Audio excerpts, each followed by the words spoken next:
Alrighty, Bob, here's your 363 small block Ford. Give you a description of this combination.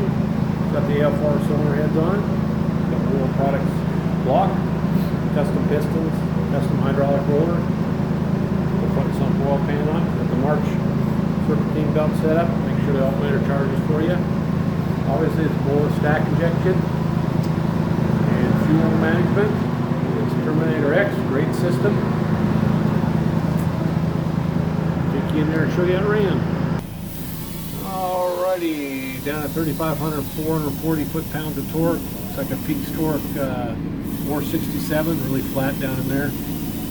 And peak horsepower 512. Rated at 530, so front end with the alternator charging is about 20 horsepower, so everything's good. We'll get her off there, getting in her crate, and come your way. Have a great day.